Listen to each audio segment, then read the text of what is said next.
All right. Well, good afternoon to the folks here in the Bay Area at Stanford or elsewhere nearby. I am Karis Templeman. I am the program manager of the project on Taiwan in the Indo-Pacific region here at the Hoover Institution at Stanford University. And it's my pleasure today to introduce our speaker. The first speaker of the winter quarter. We are going to have three speakers this quarter. Aram Hur is the first. We'll have Sarah Newland next month. And then in early March, we're going to have Caitlin Talmadge. So keep an eye out for announcements for those other events coming up soon. Uh, Today, we have the pleasure of welcoming Aram back to Stanford, where she was an undergraduate. So, welcome back to the farm.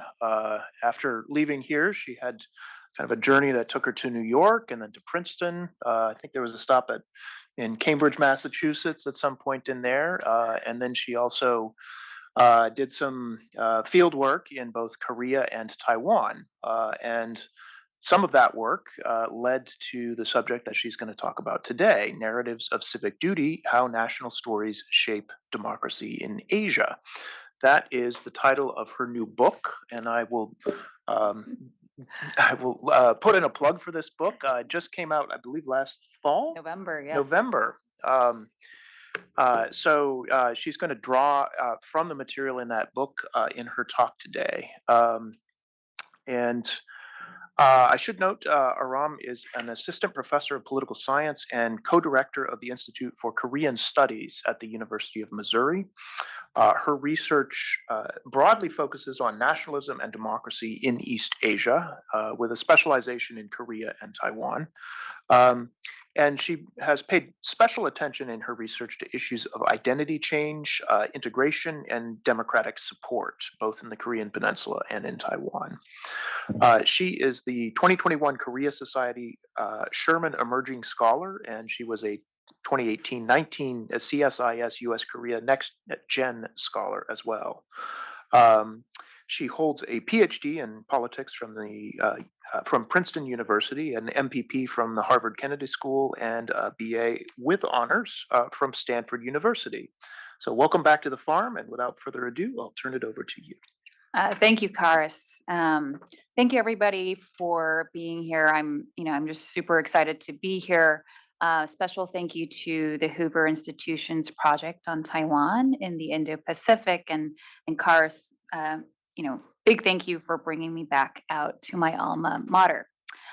Today, I'm going to be talking about Taiwan's democratic trajectory, kind of on the basis of my book. The title for today's talk is Narratives of Civic Duty: Taiwan's Democratic Trajectory. So, by many different measures, the world appears to be in a kind of democratic recession. And there have been such claims made by Larry Diamond and others that that kind of recession has reached East Asia, particularly focusing on dynamics in South Korea and Taiwan, and focusing on issues like extreme partisan polarization, the rise of illiberalism, and the deliberate weakening of institutional checks and balances. And these are high stakes claims. So, South Korea and Taiwan are not only sort of the poster child success stories of the third wave, but they're also the most adjacent democratic checks against the resurgence of autocratic power in Asia. And so the future stability of these democracies and understanding what undergirds that, have implications that matter far beyond their own borders.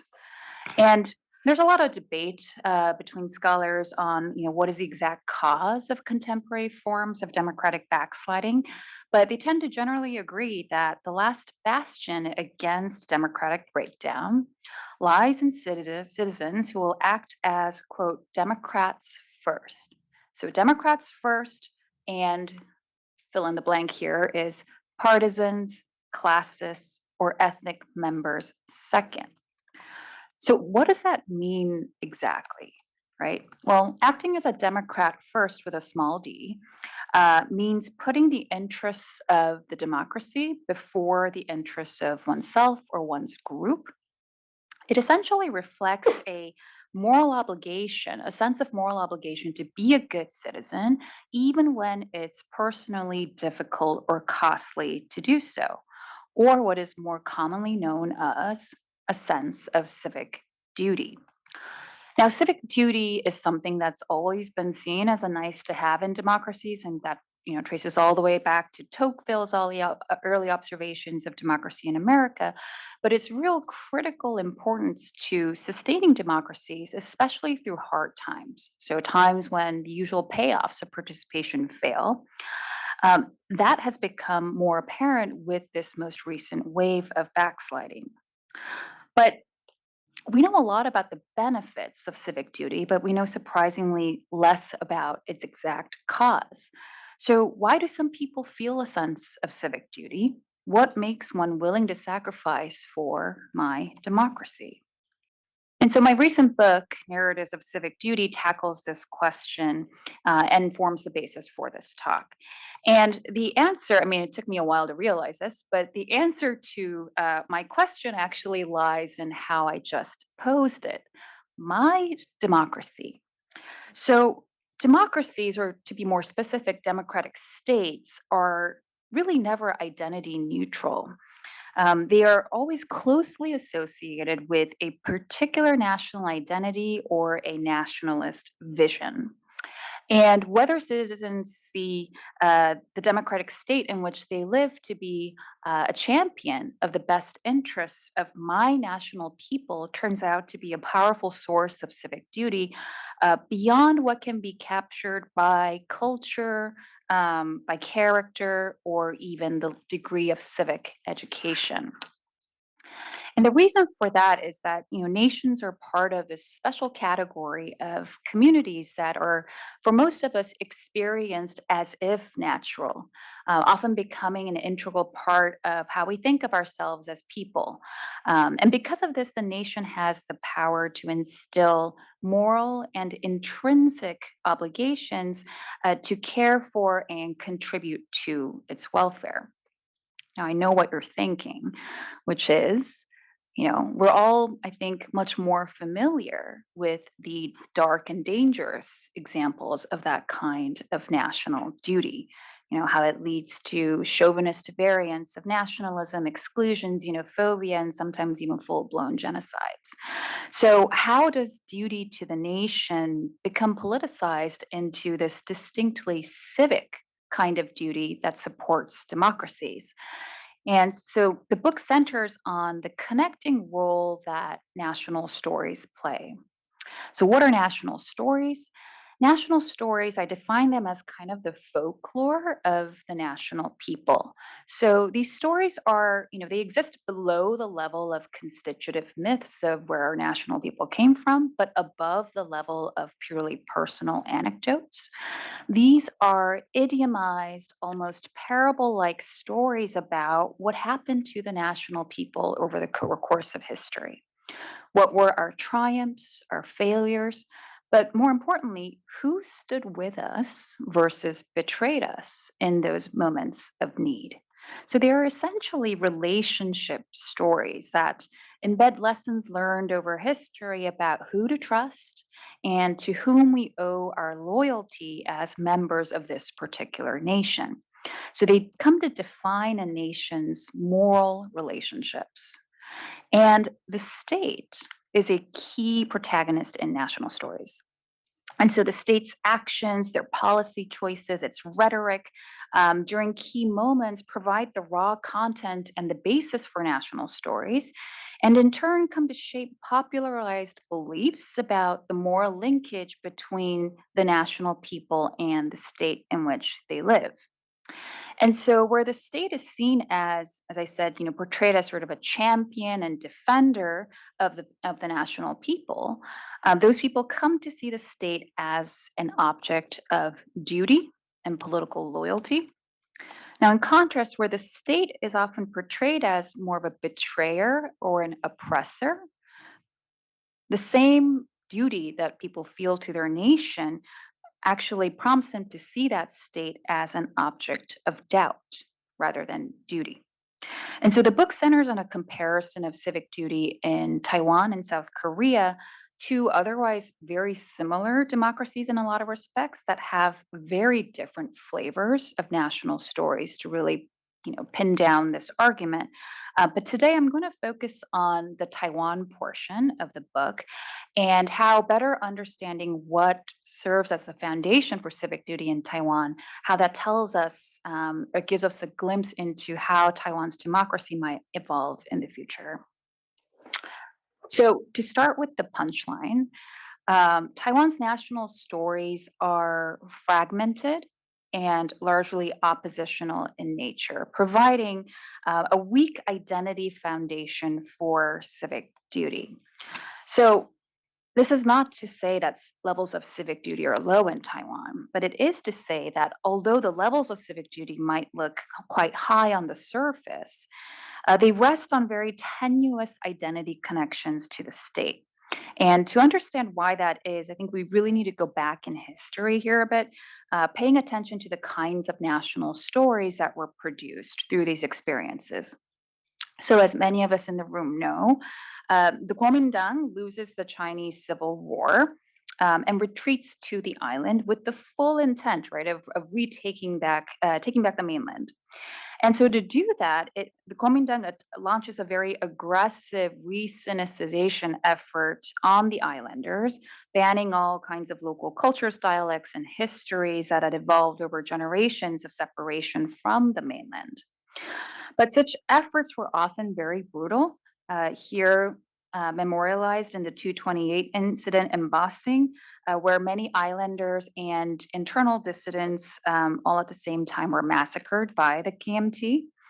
And so these efforts ultimately backfired. Instead of eliminating islander identity, state repression actually stirred the beginnings of a uniquely Taiwanese sense of nation, forged in the exact counter image to the KMT's state's vision of Taiwan as part of the greater Chinese nation.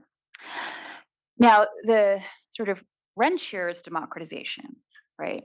Democratization, I think, could have been a critical juncture to really rewrite the national identity of the state. But Taiwan was a classic case of what political scientists Joseph Wong and Dan Slater have called democratization from a position of strength. So the KMT maintained its political and electoral dominance after democratization. And so Taiwanese national stories continued even after democratization to focus on experiences of state exclusion, systematic bias against those of islander descent, continuing to paint the linkage between the nation, the Taiwanese nation, and the state as something that was more oppositional than mutually supportive. So, for the majority of citizens today who identify and embrace sort of a pro Taiwanese national identity, the national stories that they have grown up on continue to frame what they still see as a heavy KMT legacy state, whose official name still remains the Republic of China, as more of an object of doubt rather than an object of civic duty. In fact, the only group in Taiwan that has a strong linkage to the state are probably descendants of the original Kuomintang who still embrace the core nationalist vision of the KMT. So I know you're like, this is all great, but what does this actually look like in real life, right? How do you actually see these things play out? Let's texturize this a little bit. So I started by looking at civic duty to serve in the military. Which is obviously a hot button issue for Taiwan in recent times as China grows more aggressive. Now, this was not a surprise for Taiwan. Anticipating something like this for over a decade, the Taiwanese government has tried to shift from a conscription-based model to more of a professionalized, all-volunteer model that looks like the United States to pose a more credible deterrence. But recruitment has been a real struggle. So, the question that I was interested in was, well, why do most Taiwanese youth feel such little civic duty to sign up for this all-volunteer force?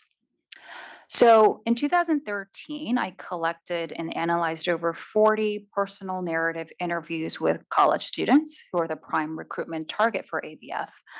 And personal narrative interviews are quite different from a simple sort of question and answer format. I've really encouraged the subjects to share stories and memories from each critical life stage. Going back all the way from what was it like growing up in your household to key experiences that they have had since then. And so those narratives are uniquely powerful here because they really allow me to trace the full cycle of, how are national stories seeded? What do they look like?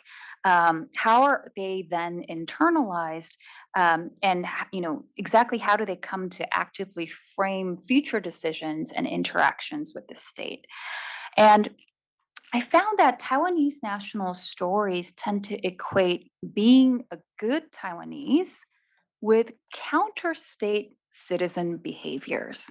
So, citizenship behaviors that doubt, disengage with, or even actively oppose the state. And that's seen as being a good member of the Taiwanese nation because my nation historically has been seen as something to be protected from, not by the state. So I think this one quote that came up from one of these narratives perfectly capture this.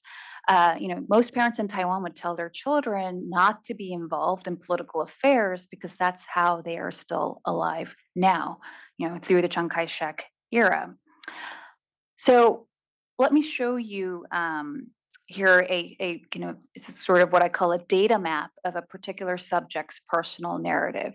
And you can see here we're starting from the left top corner of how the national stories were really socialized within the home. These are not things that are officially learned in school, and by all means, not during this point in time in Taiwan.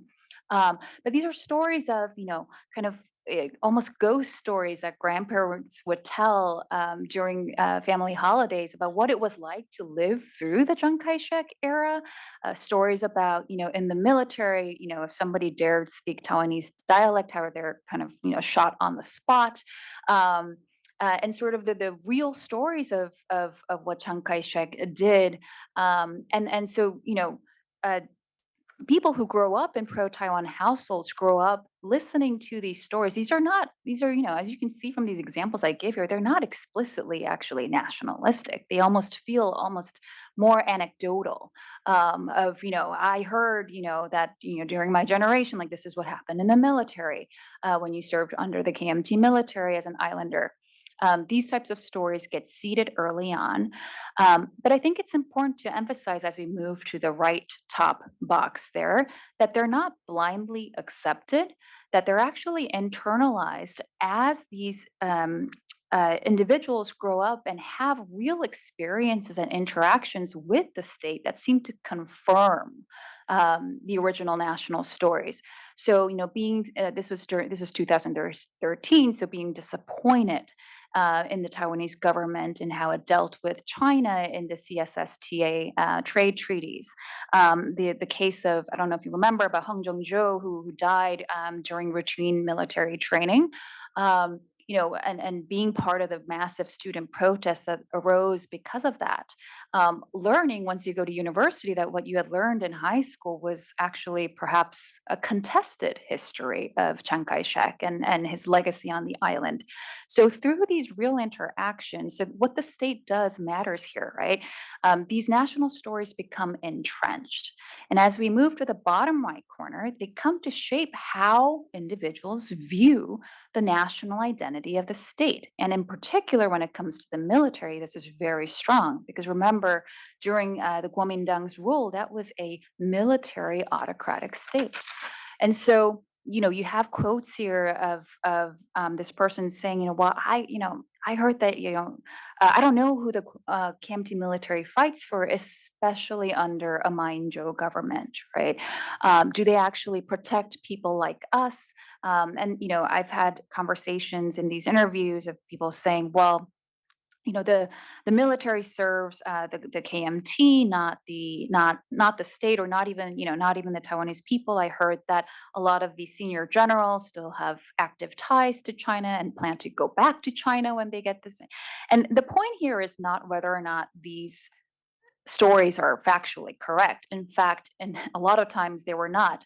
The Taiwanese military has diversified a lot in terms of senior leadership, to not, to really shed this idea that it is this political arm of a particular party. But nevertheless, the key point here is that in the way that people experience and view the military, that these beliefs are still quite strong. So going to the left bottom corner here, we're moving clockwise, right?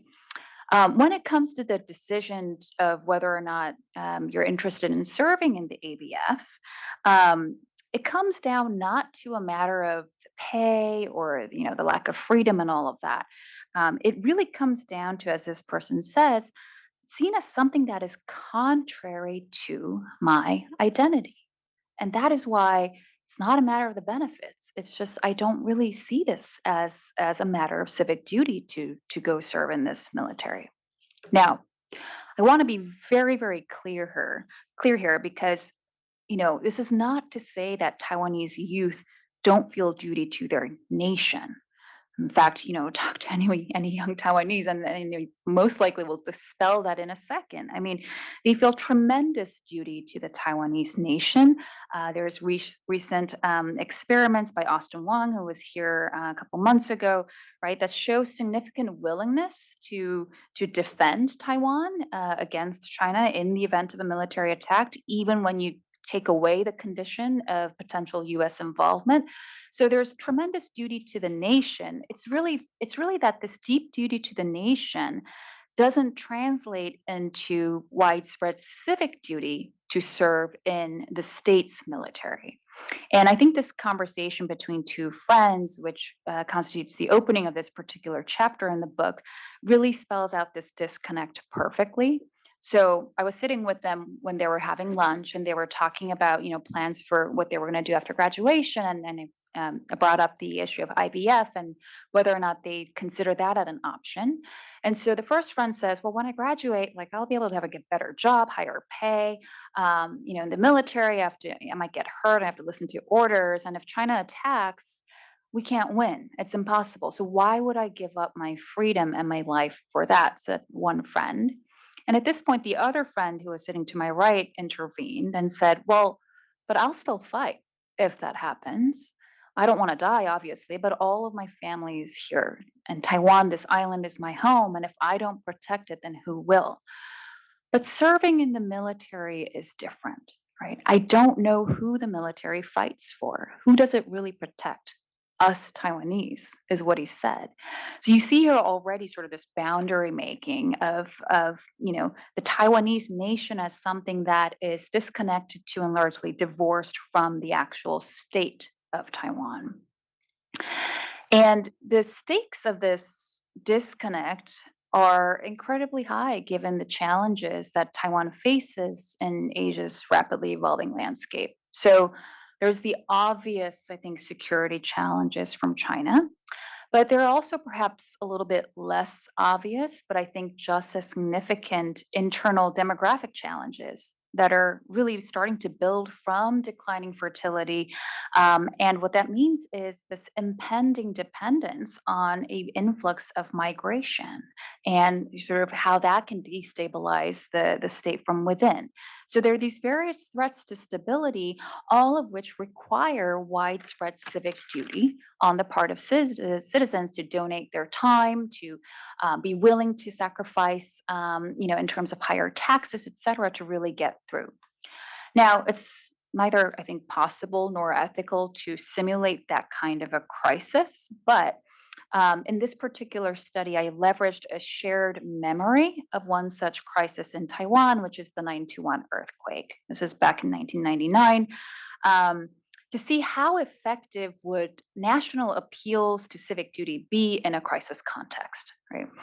So Taiwan the island is literally on the edge of two tectonic plates, and so it's a hotbed for earthquake activity. But 921, the TG earthquake, is still the worst in its modern history, but both in terms of the size of the damage and the number of fatalities. So it's something that's very much part of the Taiwanese consciousness and memory. I recruited 1,004 subjects from National Chenchi University's Election Studies Center's online panel to run the survey experiment to see how effective national appeals would be here. Now, the design is actually a quite simple news frame treatment design.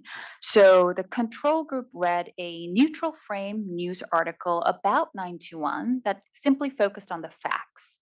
Number of fatalities, size of damage, what time did it strike, in what region, things like that. Very descriptive facts about the crisis. The treatment group read a national obligation frame news article that really focused on stories and examples of the national people coming together, sacrificing for each other in the face of crisis. You see, the quote on, any person under that rubble is my own father, mother, child. There's also stories about citizens doing financial sacrifices and making donations in order to help with relief efforts. And the aim here was really to prime a sense of duty to the nation as kind of a top of mind motivation. Now, after reading respective news articles, all of the subjects were then asked whether or not they felt a sense of civic duty to contribute to the state's current efforts for earthquake prevention and relief, either through making a small donation or volunteering, signing up to be a volunteer in the event of a crisis, right? Do you feel a civic duty to contribute to those state efforts? And these are the results. These results, I think, are actually quite sobering. So let me walk you through them. So on average, when everybody is pooled together, right, we see that it's absolutely just a clean null effect here, right? Um, so reading the news article emphasizing obligation to nation and all of that, and then asking, do you think it's a civic duty to donate to future prevention efforts being spearheaded by the state currently, does nothing to actually move these people to say, I feel more civic duty compared to the control condition, which read simply a very descriptive article with no appeal to the nation, right? And this null effect is especially robust for the pro-Taiwanese identifiers in this group, which are the Taiwan nationalists and the group that I call new Taiwanese, is sort of the younger generation. But for the intents of this talk, they fall into the same category of holding more pro-Taiwan views. And so I want you to think about this result for a second and sit with it for a bit, because what this means is that even for an ever-present threat to the island that affects, when it hits, it affects everybody on the island quite indiscriminately, calls to help the state or contribute to the state efforts in the name of nation basically falls on deaf ears. Less than half of the pro Taiwan identifiers expressed a sense of civic duty to contribute to those efforts. And the only group here that does show any kind of responsiveness is the rapidly shrinking minority of citizens who still identify with sort of the original KMT vision of the idea of a singular Chinese nation and Taiwan as part of that. Now, I should note for the more technically inclined audience that this null effect is not due to a failed or weak treatment. So I had a manipulation check there that everybody answered, which was, after reading the news article, how closer do you feel to my Taiwan, right? To your idea of Taiwan. And that boost and that feeling of closeness was exactly actually the same across both pro Taiwan and pro China identifiers. And so it's not that the treatment didn't work, it's that my Taiwan is imagined quite differently across these two different groups and sustained by very different kinds of national stories that paint different linkages to the state.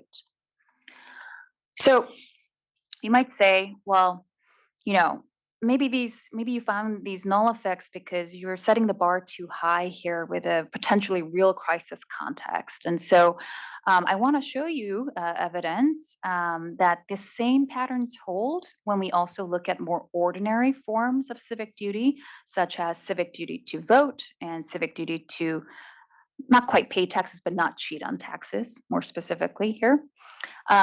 These data are from a nationally weighted online sample, and I find that again, strength of national identification or national attachment to my Taiwan is exactly how I asked it, essentially has no effect on civic duty for the pro-Taiwan identifiers. And again, it's the minority, very shrinking, rapidly shrinking minority of China identifiers for which it shows any kind of effect there. So, Taiwan is still one of the most surprising, I think, success stories of the third wave of democratization. And what the book shows is that its democratic triumphs have really been in spite of, not because of, strong identity foundations to civic duty. And I think there are two main takeaways from the book. So the first is, most debates right now on Taiwan's democratic future tend to focus on external factors like China's military aggressions or the sustainability of strategic ambiguity on the side of the US. It's almost as if there's very little about Taiwan's democracy itself that speaks to its future. And I hope that this talk urges policymakers, especially within Taiwan, but also outside, to pay more attention to the internal identity dynamics that serve as really the most, I think, direct civic foundations for its own democratic resilience. The second point is when people do focus on domestic factors in Taiwan, they tend to focus primarily on the military. I think Michael Brown, who's at Hoover, just had a piece on this in Foreign Affairs, talking about military reform. And, this is incredibly important. I mean, the most tangible and devastating threat would be a military confrontation. But I think it's also equally urgent that both partisan factions in Taiwan really unite and rally behind a new singular vision of what Taiwan is as a nation. And yes, there's been a lot of convergence towards the status quo and keeping that, but that's hardly a very inspiring nationalist vision, right? It shows what Taiwan stands against, but it doesn't really show what Taiwan as a nation stands for. And so I think party leaders, cultural leaders really need to focus on doing the imaginative work of finding that common foundation that can really unite state and nation going forward. And in fact, I would say, my research findings show that establishing that strong linkage between nation and state is, in a sense, a necessary ingredient that precedes successful military reforms. Without that, right? Without that, it's hard to ask citizens to sacrifice their time, potentially their lives, in something that's very potentially high conflict. And I think a real window is opening in Taiwan to do this. So, full disclosure, right? My data were collected in 2013. Safe to say a lot has happened since then, right? And I think the DPP's return during this really critical moment for Taiwan, as it deals with the challenges of COVID, the demographic challenge, and sort of the heating up of cross-strait relations with China, that the timing of the DPP's return during that critical moment should really be seen, I think, as a window of opportunity to rebrand and rewrite the national identity of the state.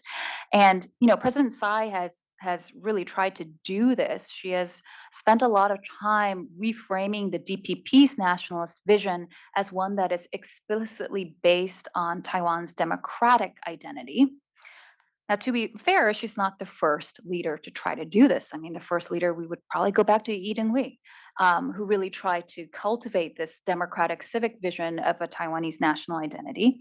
But I think two big factors actually make it likely that this reframing is going to resonate. So the first is a generational shift in the electorate. So the born independent generation is really now coming into age and slowly eating up and getting close to becoming the new majority of the electoral base. So there's a real uh, moment here of this reframing of Taiwan in a democratic sense to hit home. There's also this geopolitical shift as China is growing more aggressive in the region. To see China as a common threat to the survival of Taiwan's democracy. Now, I want to be careful here because there are, I think, some real risks to defining the cross-strait conflict as one between democracy and autocracy in the region. I think that ties hands in a way that can actually promote more devastating conflict rather than pacify relations. So there's some risk here, but I think internally for kind of revitalizing the civic foundations of Taiwan's democracy, that this could be a very smart move on the part of Tsai and on the part of the DPP. Now, I think the local elections just showed that, it's important to remember that internalizing and rewriting national stories is not all rhetoric. That these national stories are based on state actions, but they're also based on real lived experiences of the national people under that state. So you have to put policy behind the rhetoric. There needs to be real policy follow through on these new sort of principles of identity. So there's a lot of work still to be done, and it still, I think, remains to be seen whether or not Taiwan can really make this shift going forward. But I think if there's any one takeaway from the book, it's that civic duty is not something that's preordained by culture or even character of the people as it's often thought of. It's really something that's rooted in national identity politics. So it's something that can be lost and mismanaged, but also gained again and really fostered conscientiously. And so that's sort of the optimistic note that I want to end on for today's talk. Thank you so much. Thank you, Aram. We have some questions online, and I invite questions from our in-person audience as well. That was a masterful presentation of the book is much more than just that bit on Taiwan. She's got a comparative case of South Korea that she hasn't talked about at all yet, which would be interesting to hear you draw out in the Q&A here. But I want to exercise chair's prerogative a little bit here and pick up on the conclusion you made, which was, and my reading of the book actually was that this is an optimistic frame of nationalism, that you can read this as national identity can actually help build civic ties.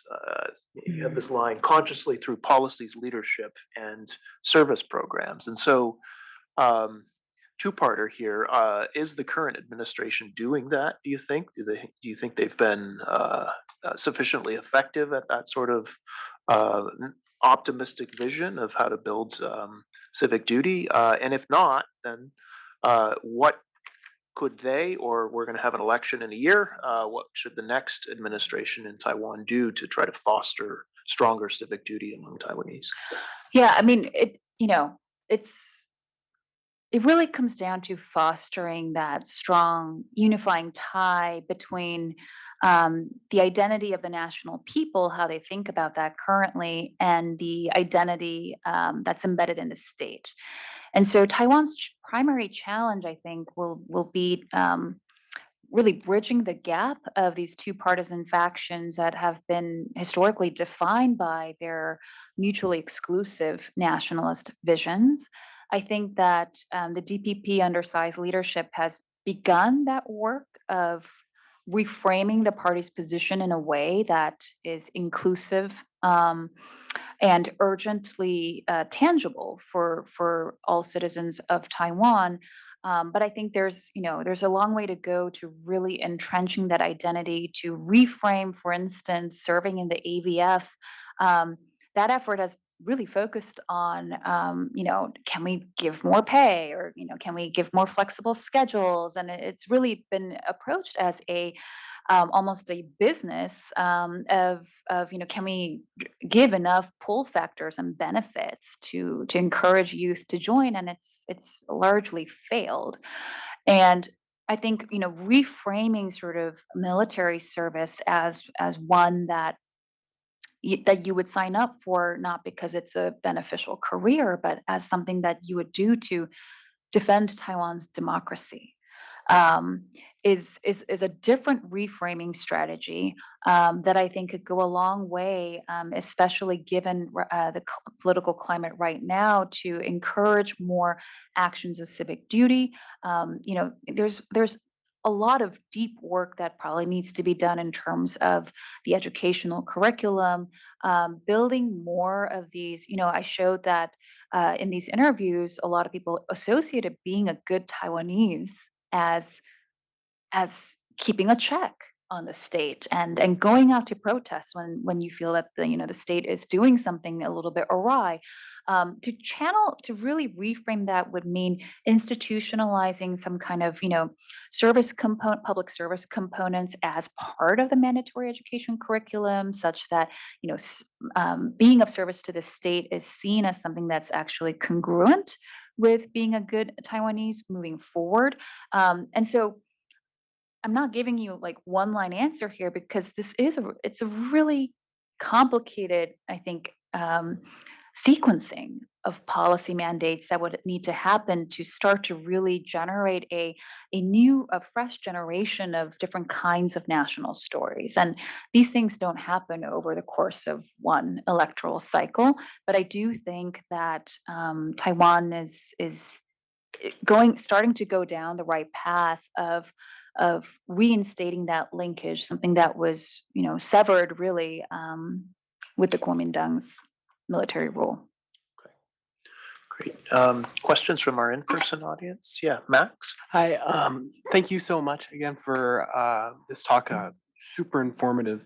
I was more wondering about, given increasing PRC aggression near Taiwan, with more occurring intrusions by, for example, PRC planes into Taiwanese airspace. Mhm. Do you think it is still possible for a greater commitment of Taiwanese citizens, or a greater attachment by Taiwanese citizens to continue already existing institutions, say of, for example, the ROC military, or that more new institutions or reshaped institutions more focused on the nation rather than being attached to the state, need to be developed into in order to tackle some of the more external threats?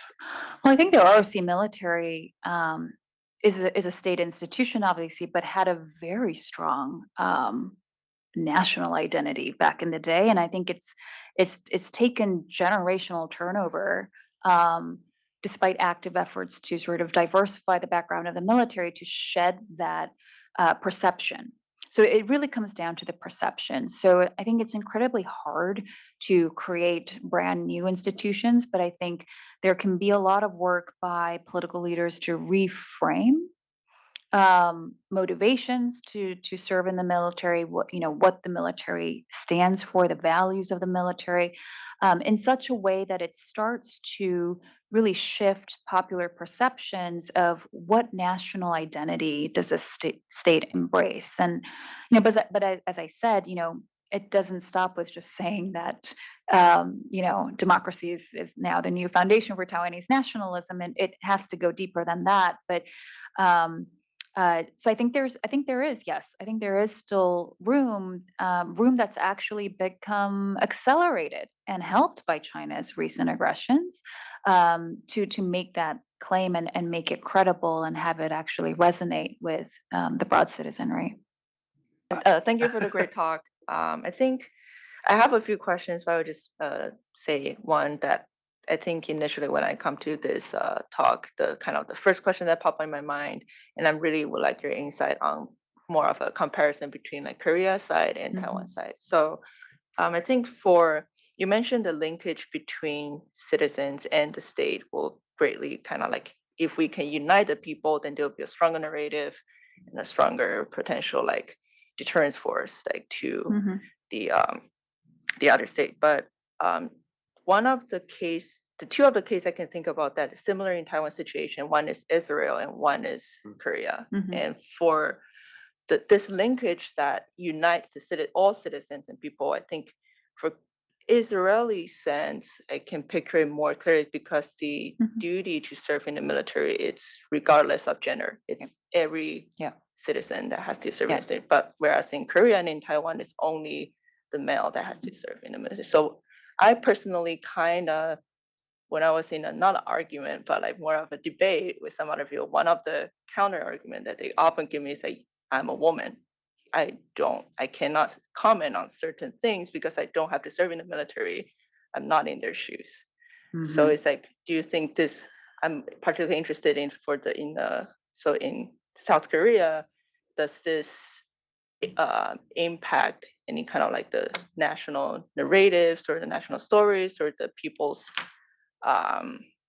kind of, does it hurt the linkage between state and people, or it doesn't really matter? There are some other kind of traditional cultural support that Mhm. this can still work pretty good.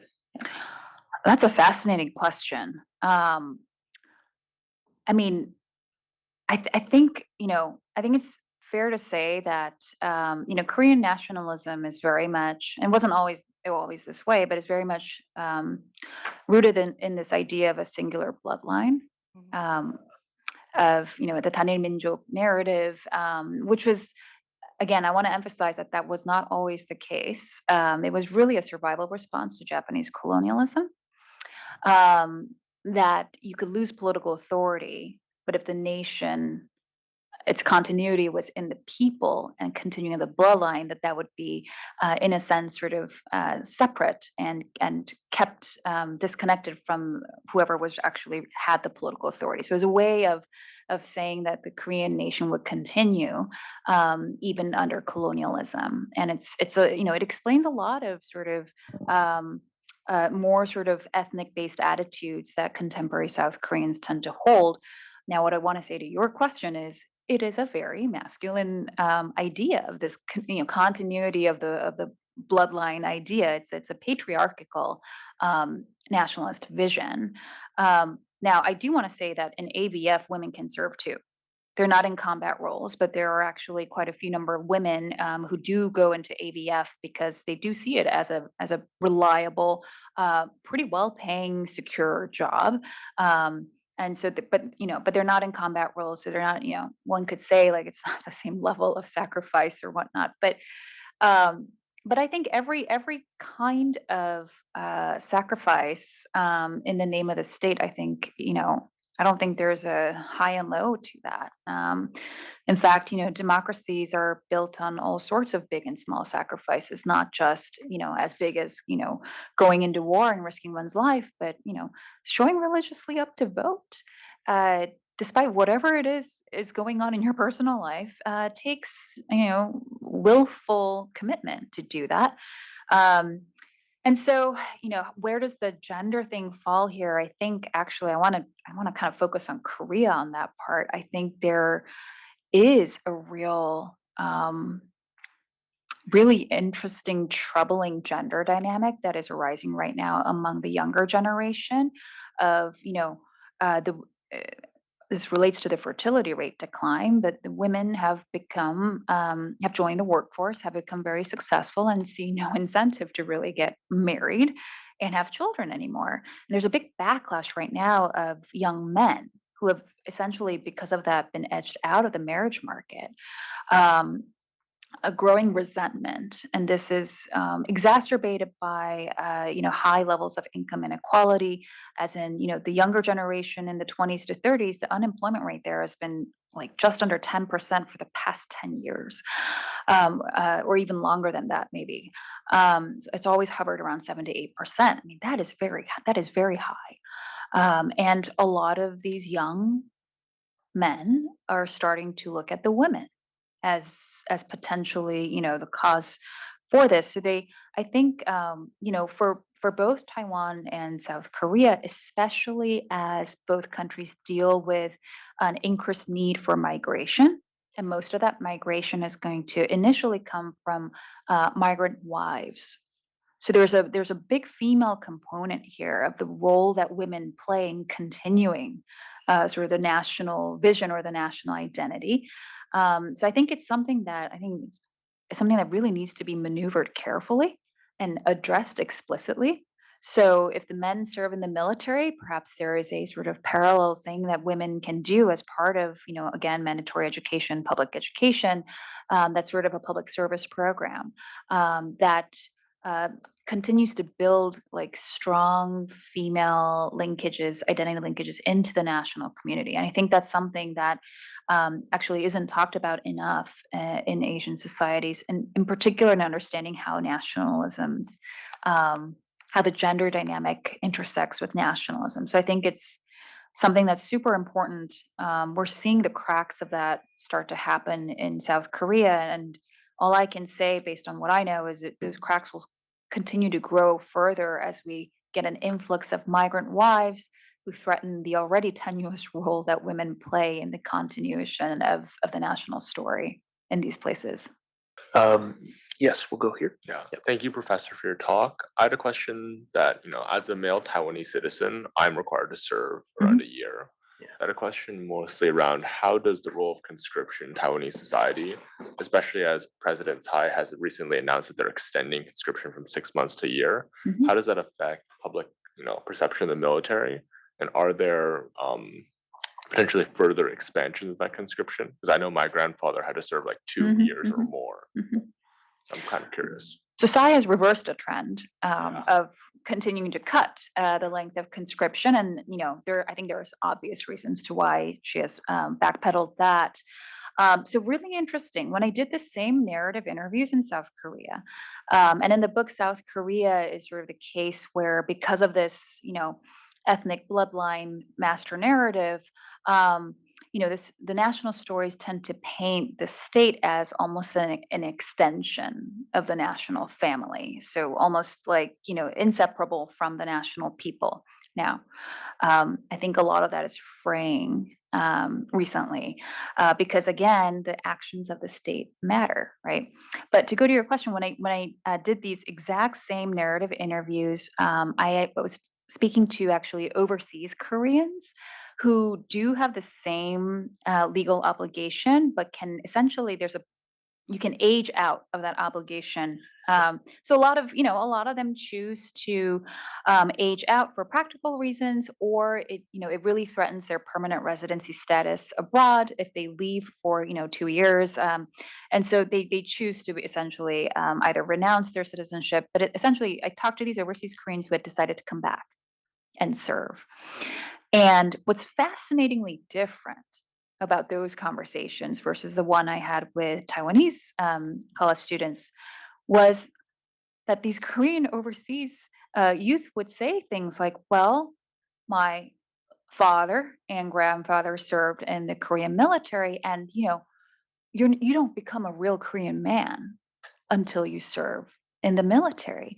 And they talk about their decision not as, well, I did it because I wanted to come and work back in Korea, but it's really, they say, this is really awkward for me to even talk about this as something to be praised, because I see it as somebody who speaks Korean, who has Korean blood flowing through my veins, that this is a natural rite of passage to becoming a quote unquote real Korean man. And where did they get that? It's not like they were taught that in school. Most of them didn't go to school in Korea. They were taught that by their fathers and their fathers before that, right? So an entirely different view of military service and the integral role that plays in continuing this nation state linkage. Now, there's real historical reasons why those national stories came to be. I mean, Korea after the war was in a really highly uncertain security context, and so the military was, having that strong base was a real thing that the state cared about, and it effectively inculcated sort of these types of ideas. But it's such a contrast, right, to the primary way that young Taiwanese youth think about military service as like, this is something that I gotta go do. Like, when am I going to fit it into my, you know, very promising like career. Like it's sort of seen as almost like a nuisance that like you have to go do this. And so, again, going back to I think the first question, how do you reframe these deeply embedded views about what the military stands for, what the ROC military stands for, what are the values that define it? Why do we do? Why do we have conscription? Having these dialogues and starting to have a generation of stories who served in the military who say, you know what? Like, I actually had a really positive experience in the military because we talked about all these things. It made me feel like I was a real Taiwanese. Like those types of national stories to start to filter down into the next generation. I think that is actually what's really important, rather than necessarily the length of the conscription service. Um, and so, that would be my answer to your question is, there needs to be, I think, really conscientious reframing of these acts of state service in Taiwan. Yeah. Thank you so much for the talk. Given the fact that there is a strong self-defense sentiment for Taiwanese, but a bad perception of the military, do you think it makes sense for the government to amp up their support of civilian defense organizations like Forward Alliance and like Kuma Academy, potentially as a way to heal the divide? That's a Yeah, great and question. Actually, let me, Yeah. there's a question online that's very similar to that asks, is because the military is so closely associated with the Yeah. ROC state and potentially the KMT, is there a kind of much greater latent support for civil defense or territorial defense or community organizations that are focused on saving the nation? Yeah. So I'm gonna say something that's maybe a little bit controversial here, which is that I think that those actually detract from the deeper mission, the deeper issue of why do you have this problem in the first place? I think those are and not to diminish the very important work that those organizations are doing, and they're providing an outlet for this disconnect to materialize in a positive way. So I think those things are all really good things. I do think that they are more surface level solutions to the deeper challenge that Taiwanese democracy faces, which is that it has this fractured history between nation and state. And I think saying that those organizations would somehow be a stand in for a strong state military, I think that's a very risky claim to make, because at the end of the day, right, it's the state military that has the international alliances and et cetera to actually put up a credible deterrence. The goal here is not to get into a cross-strait conflict. And so, from my point of view, I think those organizations are actually more of a take away from the harder work. And I think the more important structural work, which is healing that broken linkage between nation and state. And I do not think that they would be an effective stand-in necessarily for a really strongly unified and motivated state military. Yeah, very interesting talk. Thank you. You know this better than probably anybody in this room, that all those opinions and the surveys and people's understanding not born in vacuum, right? So it's based on the information they got. So I understand your data was from about 10 years ago. Yeah. Where do you see and how do you see the disinformation coming to play? Yeah. Meaning that the CCP has a pretty strong grasp on the information flow, especially in the Chinese media, right? Yeah. Taiwanese government has some kind of control, like CTIs, they basically just cut it off. Do you see the danger or solutions in that information domain? I definitely see a real danger to that, and there's especially because given the nature of challenges that Taiwan will face going forward, and this is not right now, top of mind is the cross-strait relations, but as I said, there's another issue growing rapidly, which is the fertility decline, and eventually a population decline that's going to necessitate a more formalized channel of migration into Taiwan. That is going to cause a lot of anxiety within the national community of, limited resources. Where are they going to go? Who are they? Who is the state going to prioritize? And so, this is not unique to Taiwan. Obviously, this is something that's happening in a lot of the leading host democracies across the world, Germany, the United States, and there's a lot of room there.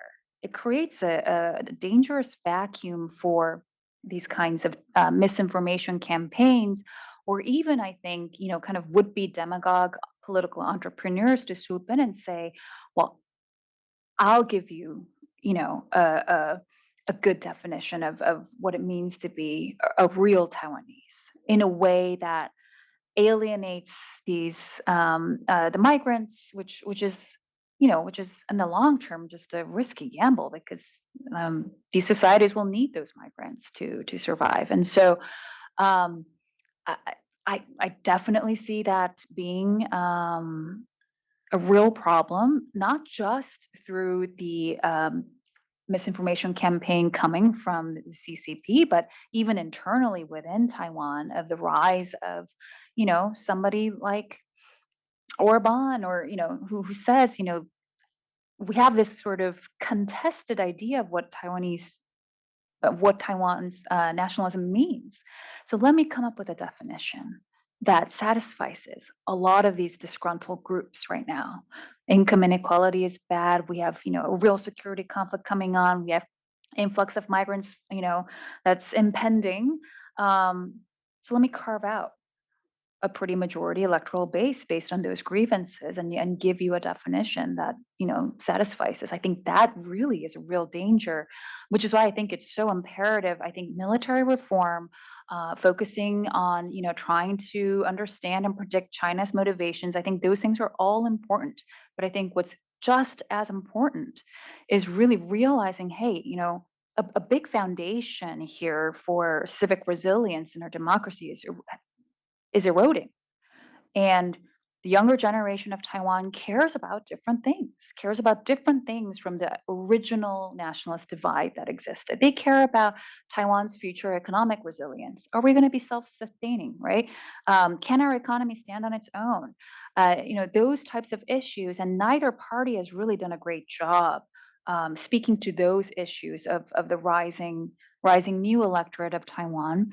And so I think, the threat is real. And I think that's why it's all the more important for nationalist leaders and party leaders from both sides to really come together and say, how do we define we going forward? And it's a generational project, but I think it needs to start somewhere, and it needs to start through not just rhetoric, but very careful multifaceted policy planning of how we're going to generate these new types of national stories in the rising generation. And that is a big task, perhaps just as big as trying to reform the military and build up the alliances and trying to understand the PRC's motivations currently. But I think not enough attention is being paid to those internal factors. Thank you very much. I'll come back with a follow-on when Yeah. there's time. Thank you. Okay. Anybody who hasn't asked a question yet here? David, you want to Sure, I'll take one. Could you comment on the schism between national and state relationship as it pertains to local governments? I mean, does everything you say hold for relationships to local governments as well? I mean, you see very different voting patterns and Yeah. more about competency than identity. And it relates to these civic organizations too, or sometimes partnering with local, National Fire Agency, for example, and sort of the local representative instead of those in Taipei. Yeah, that's a great question. So, I mean, it's not so much now anymore, but I mean, Taiwan used to be very geographically divided in terms of blue and green camps, and that's become a lot more mixed in recent years. But I think the key thing there would be, I think, to focus on traditionally sort of the nationally excluded regions and making sure that those local governments are getting enough support from the central government as a means to nation building doesn't happen with just words. It happens with real public goods provision from the state in such a way that local governments and minority groups feel that that their interests are actually represented through that state. And so in Taiwan's case, and this is, there are parallels here to South Korea as well, with the geography being quite divided distinctly across competing nationalist visions. Taiwan used to be very similar to that. It was, the North-South divide. And as I said, it's gotten a lot more mixed in recent years, but I think making sure it doesn't matter who the incumbent is, whether it's, the Kuomintang or DPP, but making sure that the regions that tended to be excluded under those different incumbencies, that you proactively make public goods provision targeting those regions so that there is this real lived experience of, oh, something has changed, right?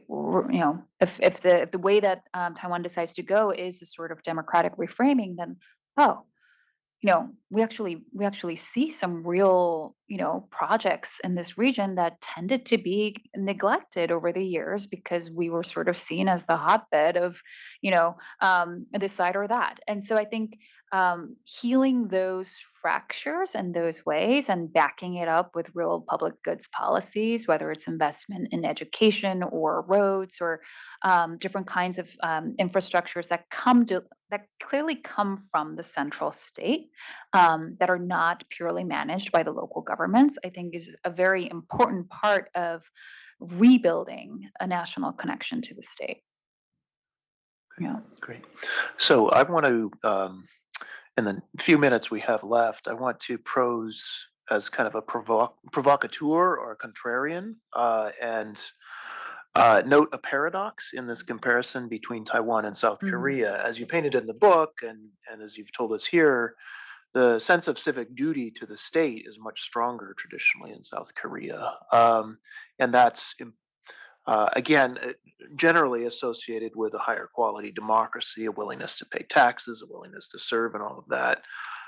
And yet, the paradox is when we look at Taiwan's ranking in quality of democracy indices, and you know this as well as I do, it generally comes out ahead of Korea. One of the starkest contrasts is in Freedom House, which has Taiwan at democracy score of 94 out of 100 this year, and South Korea, I think, is down at 83, 80, something 83, like that. Yeah, 84. And they've been in those relative positions for quite a while now.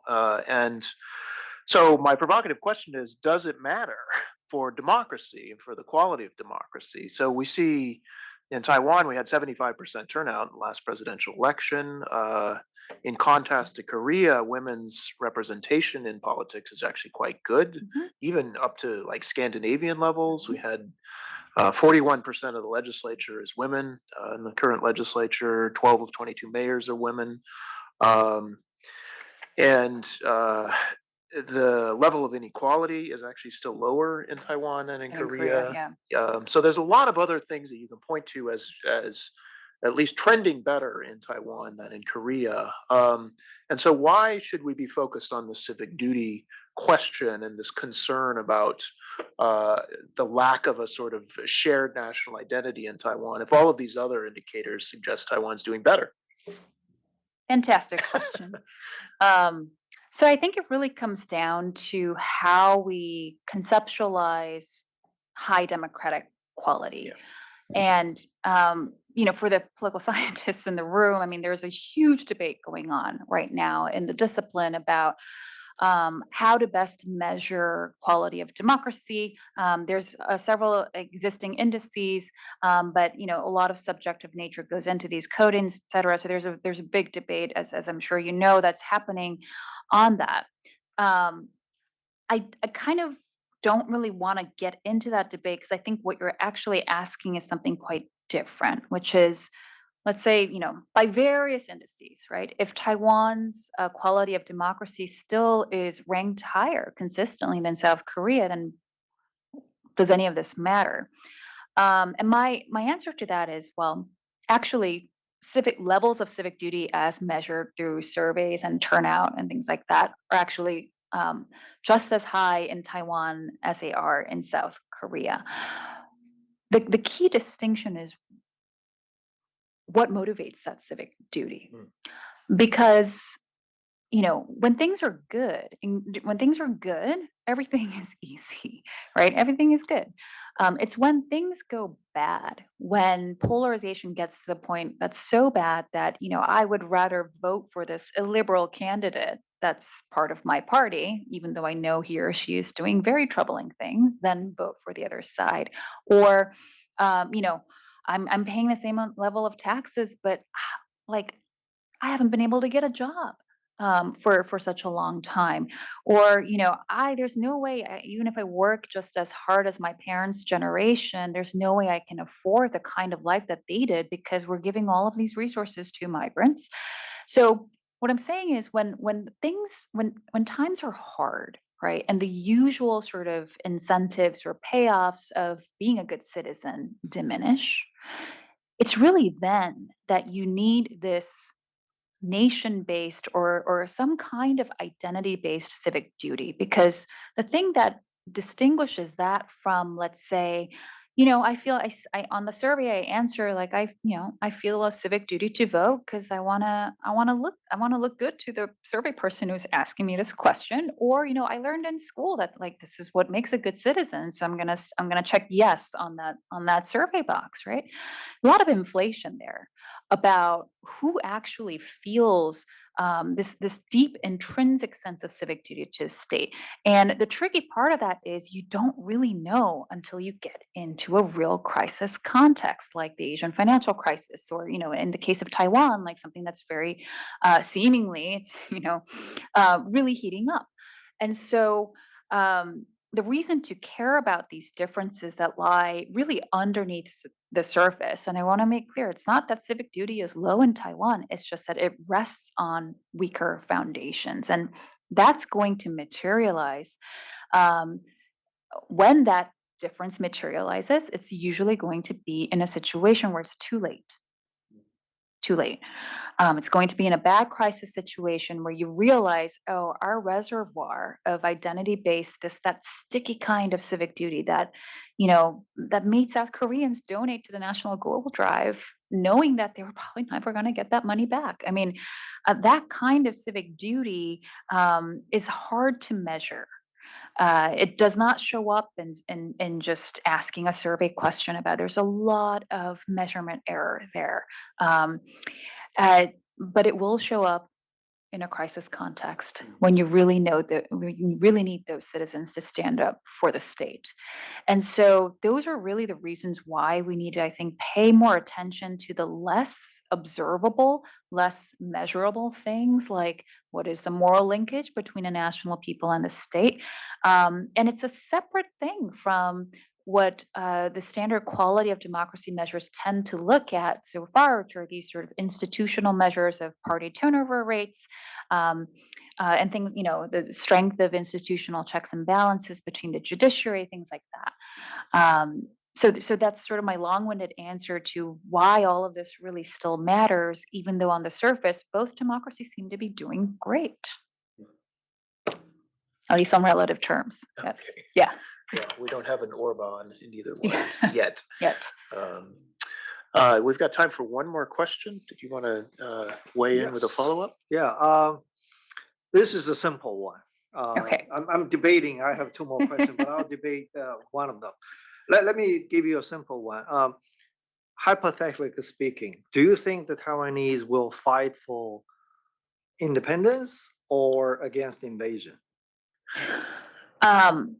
That is a very hypothetical question in the sense that I would really want to base my comment on data, which I do not have in front of me right now.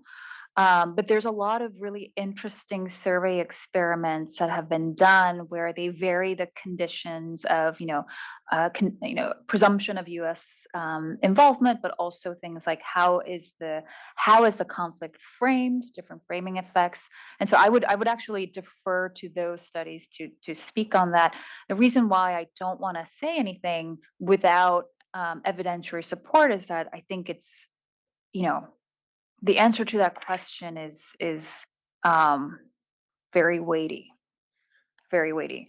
One thing I will say, one thing I will say is that I think the current, what's been sort of the default strategy in Taiwan, which is to say, okay, well, both green and blue have now converged towards the maintaining the status quo, right? I do not think, as I already, I guess I can say this since I already said this during the talk, I do not think that makes a very inspiring nationalist vision. To your point, I think that shows what Taiwan stands against, but it does not show, which is exactly your question, it does not show, it does not say anything about what Taiwan will then stand for. Exactly. So Yes, your so that is your- trajectory and civic duty will lead to the answer of this question, no? Well, my point is that in order to answer that question in a way that I think is more long-term sustainable for Taiwan's democracy, that political leadership really needs to focus on how do we rebuild this linkage. Without that, I think it's very hard to go from what do we stand against to what do we stand for, and then eventually what do we fight for, right? But you can't get there by simply reforming the military. In fact, you cannot reform the military in the way that a lot of these strategists are saying, to be this smaller but really fierce force. You can't get there if the soldiers operating these technologies and machineries are unclear about what they're fighting for.